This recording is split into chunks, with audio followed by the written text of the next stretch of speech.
appelé la poésie l'an dernier. Bon, bonjour à tous, je suis à nouveau désolé pour les lunettes de soleil, c'est pas facile. Donc nous sommes la maison d'édition Lansky, des éditions de poésie, donc plutôt des textes de poésie, exclusivement des textes de poésie contemporaine.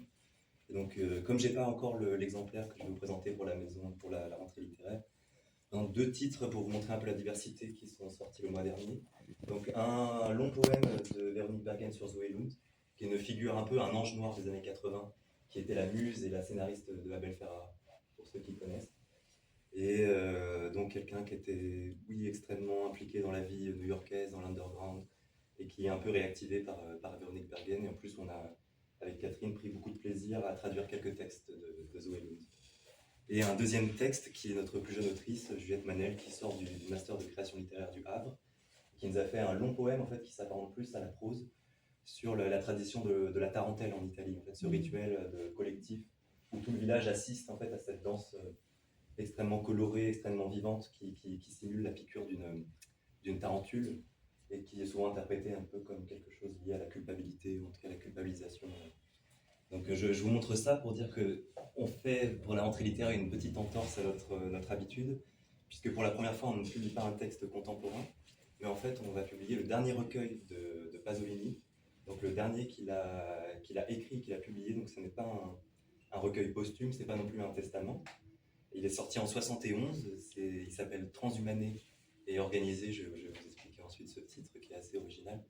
Et 71, en fait, c'est en plein milieu des années de plomb italiennes, cette période extrêmement violente sur le plan politique, avec des coups d'État, des attentats, où je pense que c'est vécu par les Italiens comme un moment d'impuissance, en fait, comme si c'était l'Inviratique, on ne sait pas où on va, on ne sait pas comment vont se terminer les choses.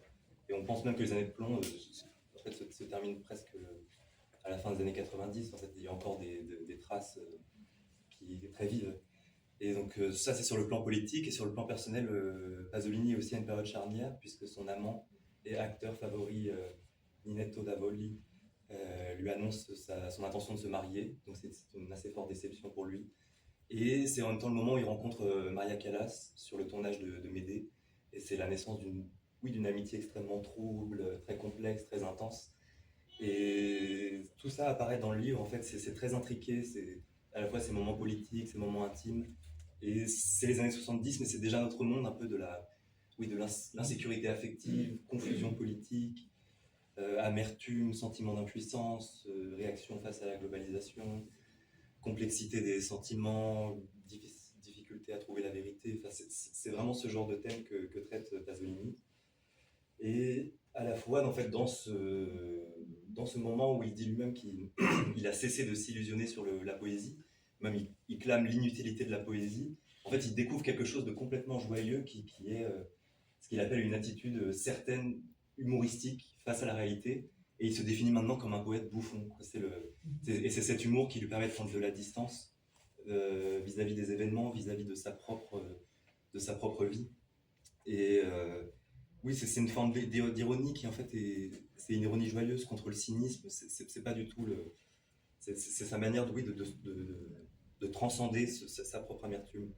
Et quand je disais cesser de s'illusionner par rapport à la poésie, c'est qu'il refuse une certaine esthétisation. C'est pas du tout une poésie faite pour être jolie. C'est une poésie assez virevoltante. Et je pense que si vous avez l'occasion de le lire, vous le sentirez aussi. En fait, c'est comme s'il nous parlait dans l'oreille, quoi. C'est une langue extrêmement orale, qui est saccadée, avec beaucoup d'argot, des adresses à des personnages. Il y a un moment, il invective le pape, puis il invective le président italien. Il mélange plein de choses, des éléments hétéroclites. Il y a un poème notamment qui s'appelle Patmos, et qui est un genre d'explosion où il mélange en fait des listes officielles de victimes d'un attentat qui vient de se passer avec des éléments de l'Apocalypse de Saint Jean, et en même temps il fait une lettre ouverte au président où il s'adresse directement à lui, et tout est mélangé comme ça. Et c'est extrêmement à la fois drôle, à la fois déroutant, parce qu'on se sent pris à partie. C'est la même époque que les écrits Corsair, par exemple, si les gens les ont lus. En fait, c'est vraiment cette poésie, cette pensée politique qui est en train de se faire. C'est aussi pour sortir de la simplicité politique dans laquelle on tend à être aussi, qui est très dans la réaction. Lui, Pasolini, c'est je suis dans la réaction, mais ensuite je change d'avis, et ensuite je reviens peut-être sur ma première idée. C'est ce genre de choses. Et donc, juste un petit mot pour le titre, Transhumané, c'est la traduction française que notre traductrice, Florence Razzotu, c'est elle qui nous a ramené le texte, qui est une poétesse confirmée, marseillaise, avec qui on a fait plusieurs textes, et qui travaille en ce moment avec l'héritière de Pasolini, dont le travail est extrêmement surveillé en Italie.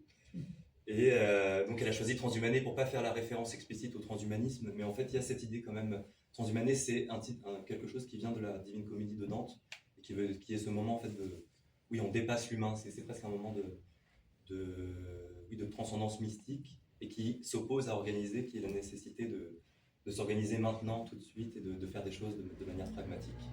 Voilà, j'espère. Et ça sort en octobre, et on envoie les épreuves à l'imprimeur dans les prochaines semaines. Et si les gens sont curieux, je vous ai quand même amené, je peux les laisser certains exemplaires de nos derniers titres parus cette année. Je vous remercie.